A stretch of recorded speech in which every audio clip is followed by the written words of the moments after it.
O Ministério de Assuntos Econômicos, junto com a Aduana e também, entre outros, o Conselho de FTAC, está fazendo avaliação para poder chegar na calculação de preço real ou a margem de ganância real riba certo produto.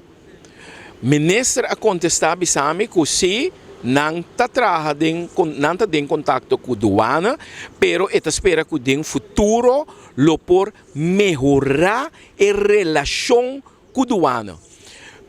Minha pergunta está, como é possível ou para mim está insólito que o ministério de gabinete, que o Ministério de Assuntos Econômicos e Ministério de Assuntos de Finanças, de qual aduana está cai, dado momento não tem melhor correlação com o outro, para sobre o Ministério que tem que trabalhar para chegar na decisão e cambio que está no bem-estar do país. O país é que paga salário de todo ambtenaar, que me nota mira como é possível que tem país, tem governo, ministério não tem assim tanto bom cooperação e relação com o outro. Minha pergunta está, se não tem boa relação ou boa cooperação, mas se investigar aqui que tem motivo, tá escondimento e tapamento de informação tem para atrobe beneficiar friends and families? Me está fazendo a pergunta de como?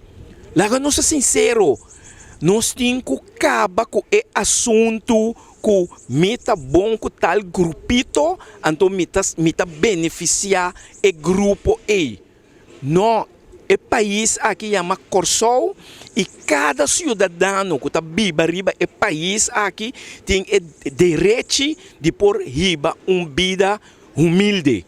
Então, 5 é certa boa de pressão que é não por comprar, é não por comer, para motivo que nós que seguir defender e tapar coisas rubês.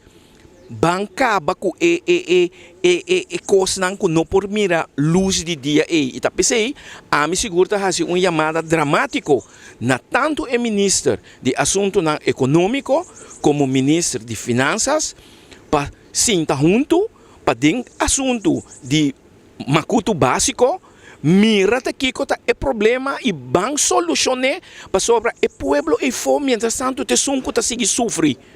Então nós temos para defender interesse do povo.